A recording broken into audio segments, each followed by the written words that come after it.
안녕하세요. 개념이라곤 밥 말아먹은 어머님과 신우 때문에 이혼한 20대 여성입니다. 사람들이 왜 그런 말 하잖아요. 돈 많으면 뭐하냐, 인간이 돼야지. 그리고 저는 그 말이 딱 저희 신우를 위한 말이라고 생각합니다. 사람이 아무리 잘나면 뭐해요. 지 부모 알기를 개떡같이 알고 다른 사람 알기를 지 발톱의 때만도 못하게 하는데, 하긴 그 모양이니까 지가 저지른 일도 끝까지 남한테 떠넘기고 그런 거겠지만요. 아무튼 이런 개망나니 같은 집구석하고 제가 어쩌다 연을 맺게 된 거냐면 다 남편 때문이죠 뭐. 남편과 저는 떡집에서 만났어요. 저는 떡집 주인이었고 남편은 손님이었죠. 그리고 여담이지만 제가 20대에 이른 나이에 떡집을 운영하게 된 건 원래는 저희 어머니가 떡집을 운영하셨거든요. 그런데 하루는 저희 어머니께서 손목을 크게 다치시면서 얼떨결에 제가 도맡게 됐네요. 그런데 생각보다 제적성에 잘 맞아서 지금까지 하고 있고요. 남편하고는 궁합도 안 본다는 4살 차이라 그런가 사귄 지 1년 만에 결혼 이야기가 나왔습니다. 그런데 제가 결혼한다고 하니 주변에서 이런저런 말들이 많대요. 아직 한참 어린데 뭐하러 벌써 가냐. 이 남자 저 남자 만나보고 해도 늦지 않는다. 그런데 그때는 콩깍지가 씌어도 단단히 씌어 있었는지 그런 말이 별로 귀에 들어오질 않았어요. 게다가 그 당시 저는 결혼을 미루고 이뤄야 할 만큼 큰 목표도 없었으니까요. 하지만 돌이켜 생각해보면 그럼에도 불구하고 저로 하여금 결혼을 망설이게 한 쎄한 일이 있었는데 그건 바로 남편의 누나 신우였습니다. 신우는 처음부터 저에게 호의적이지 않았어요. 결혼 이야기가 나오고 처음 시댁에 인사를 드리러 갔던 날이었습니다. 주변에서들 어찌나 겁을 주던지 이래저래 긴장을 많이 하고 갔었죠. 하지만 다행이랄지 시부모님께선 두 분 다 저한테 오느라 고생했다며 반갑게 맞아주셨습니다. 그런데 제가 뭐라고 대답할 새도 없이 저쪽 소파에 앉아있던 신우가 저를 기분 나쁘게 위아래로 훑어보고는 에어컨 빵빵하게 나오는 차 타고 왔을 텐데 무슨 고생이냐며 어머님 아버님께 무안을 주는 거예요. 그리고 당연히 저도 어찌나 무안하던지. 게다가 신우의 막말은 거기서 끝이 아니었습니다. 식사 후 다 같이 모여 앉아 커피를 마시며 이런저런 이야기를 나누고 있었는데 대뜸 저더러 진짜 말이 안 통한다더니 수준 차이가 이런 건가 하고는 혼자 피식 웃는 게 아니겠어요? 어이가 없었죠. 어떻게 사람을 면전에 두고 수준을 운운하나요? 물론 솔직히 말해서 신우 조건이 저에 비해 월등히 좋은 건 맞아요. 학교도 뭐 듣자 하니 명문대를 나왔고 돈도 잘 버는지 시부모님 생활비로 매달 200만 원씩 드리고 있다 했으니까요. 하지만 그렇다고 해도 사람을 대놓고 무시해도 되는 건 아니잖아요. 신우의 비웃음을 보고선 저는 잠깐 생각을 했습니다. 그냥 넘어갈까? 아니면 나도 한마디 할까? 그런데 만약에 제가 그냥 넘어가면 왠지 앞으로도 신우가 저를 막대할 것 같은 거예요. 그래서 결국 저도 한마디 했습니다. 수준 차이라기보다는 세대 차이 아니겠냐고요. 그리고 제가 없는 말을 한 것도 아니었어요. 실제로 신우가 저보다 8살이나 많았으니까요. 아무튼 제가 그렇게 신우 말을 받아치기가 무섭게 집안의 공기가 말 그대로 얼어붙었습니다. 저희 남편은 물론이고 시부모님까지 신우 눈치를 살피느라 정신이 없었죠. 게다가 신우는 신우대로 저를 노려보고는 무식한 건 알았는데 싸가지도 없다면서 성질을 내더니 문을 쾅 닫고는 자기 방으로 들어가대요. 그리고 그날 저는 남편에게 헤어지자 했습니다. 벌써부터 선 넘는 신우도 신우지만 그런 신우한테 시부모님은 물론이고 당신마저 한마디도 못하는 걸 보니까 답이 없다 싶다고요. 그랬더니 남편은 원래 성격이 저 모양인 걸 이제 와서 어쩌겠냐며 계속해서 저한테 좀만 이해해달란 식이었습니다. 정말이지 너무 한심했어요. 그래서 나는 당신 하나만 보고 결혼을 결심했는데 지금 이런 모습을 보니 정말 실망스럽다고 다시 한번 헤어지자 했죠. 그랬더니 남편이 전에는 보여준 적 없는 말 그대로 절박한 얼굴을 하고는 알겠답니다. 자기가 무슨 수가 있어도 신우가 저한테 함부로 못하도록 확실히 해두겠다나요. 하지만 결론부터 말하자면 남편의 그 약속은 이뤄지지 못했습니다. 저희가 결혼한 직후 시댁 내 신우의 영향력이 더더욱 커져버렸거든요. 그래서 그때부턴 정말 시부모님이 신우 말이라면 꼼짝을 못하시는 상황이 되었죠. 그리고 그걸 실감한 건 결혼한 지 한 달 만에 찾아온 추석 때였습니다. 아시다시피 명절은 떡집 대목이에요. 특히 명절 전날과 당일 점심 무렵까지는 정말 물 한 모금 마실 틈도 없이 바쁜데 그도 그럴 것이 평소에는 떡을 안 먹는 사람들도 명절에는 기분이라도 내려고 떡을 사가니까요. 그런데 마침 또 저희 시댁은 제사를 안 지내거든요. 그래서 남편에게 알다시피 명절이 떡집 장사 대목이지 않냐. 그래서 말인데 명절 당일 점심까지는 일 좀 하다가 시댁에 가면 안 되겠냐 물었습니다. 그랬더니 다행히 남편이 흔쾌히 그러자대요.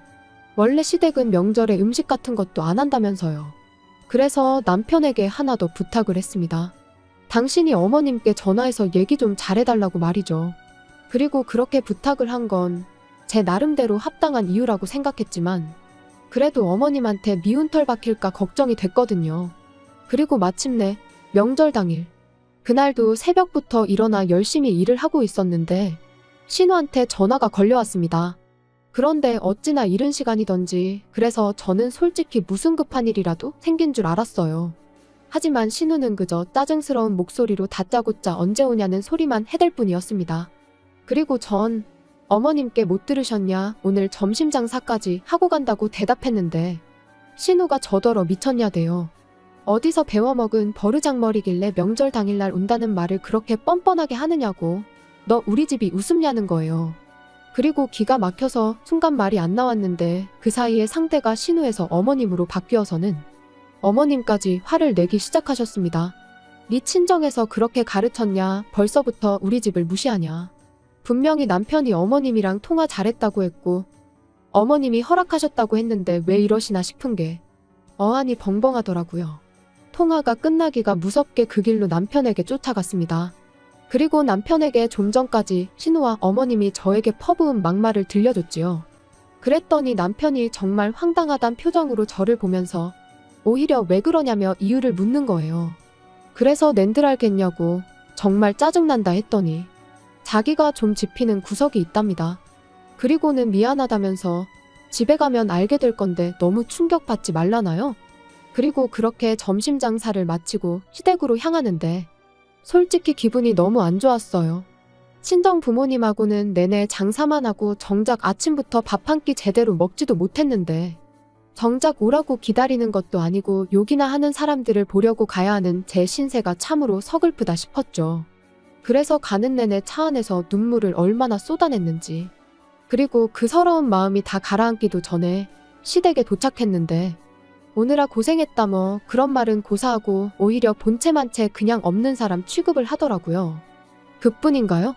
어머님은 아예 날 다세고 오지 그랬냐면서 비꼬기까지 하셨으니 올라오는 울분을 꾹꾹 누르며 싸간 음식을 하나씩 풀어놓기 시작했습니다.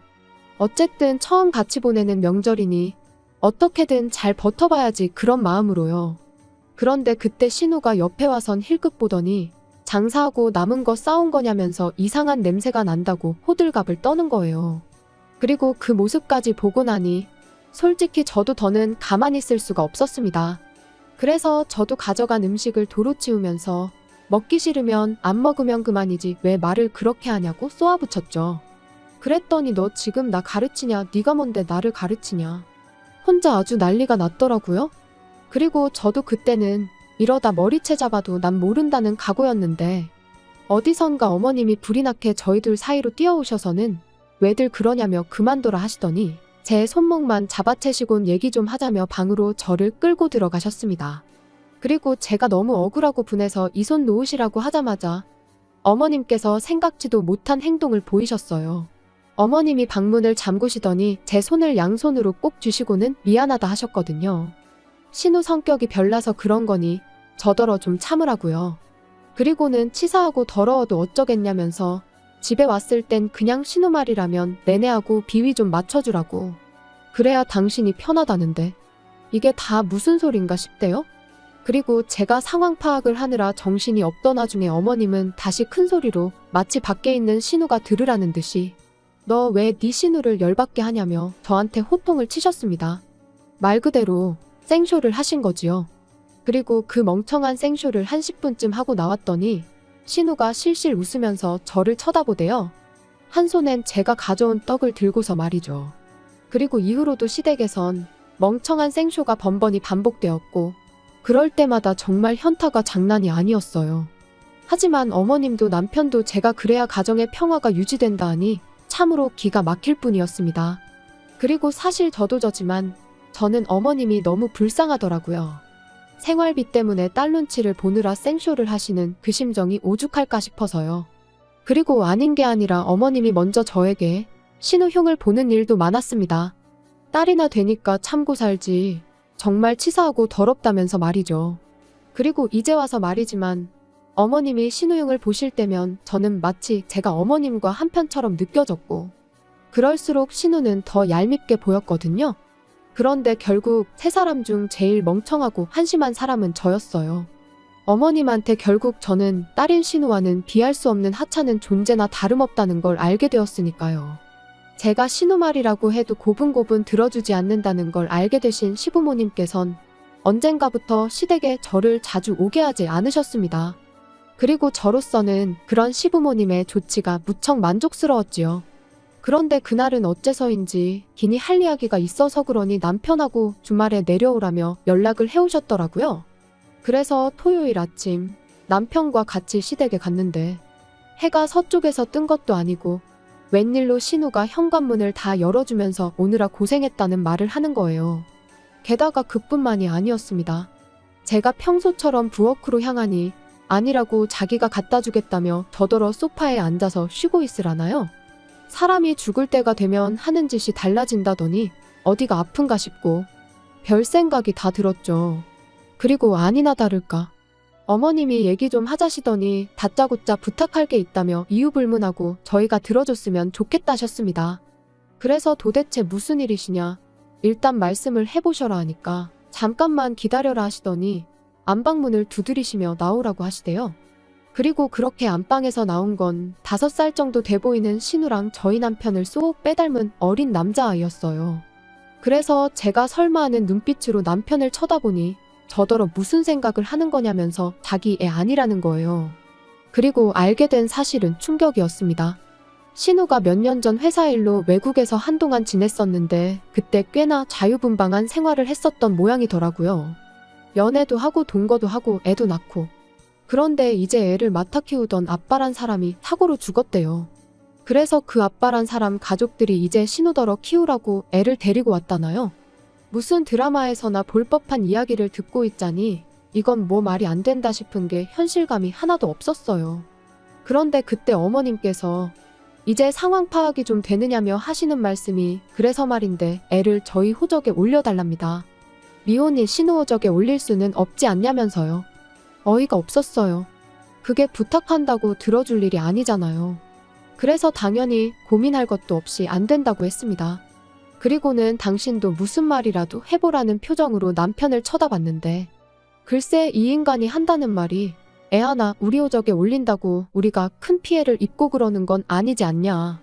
가족끼리 그 정도는 도와줄 수 있는 거 아니냐. 말 그대로 헛소리를 찍찍해대더라고요. 그래서 그럴 것 같으면 나랑 헤어지고 네 호적에나 올리라고 했어요. 그랬더니 어머님이 뜬금없이 하시는 말씀이 당신이 저를 왜 며느리로 들였는 줄 아냐입니다. 다른 조건은 하나도 안 보고 인성 하나만 봤대요. 그러면서 저더러 당신 실망시키지 말라는데 어이가 없어서 누가 들으면 얼마나 차이나는 결혼 허락해 주신 줄 알겠다 받아쳤습니다. 실제로 결혼 비용을 남편이 더해온 것도 아니고 벌이로만 놓고 보면 제가 더 벌거든요. 그뿐인가요? 아마 모르긴 몰라도 다 까놓고 비교하면 부모님 재산도 저희 부모님이 훨씬 많으실걸요? 그런데 무슨 인성만 보고 며느리로 들였다는 말씀을 하시는 건지. 게다가 가뜩이나 열받아 죽겠는데 남편은 남편대로 저한테 지금 몇 사람의 인생이 걸려있다면서 부담스러운 소리나 짓거리고 있었으니 이런데도 내가 이 인간이랑 살면 나야말로 등신이다 싶더라고요. 그래서 남편한테 그러니까 나랑 이혼하고 네 호적에 올리라고 소리를 질렀습니다. 그랬더니 이제 어머님까지 너가 뭐 얼마나 대단해서 우리가 너한테 지금 절절매는 줄 아냐면서 그러래요. 이혼하라고요.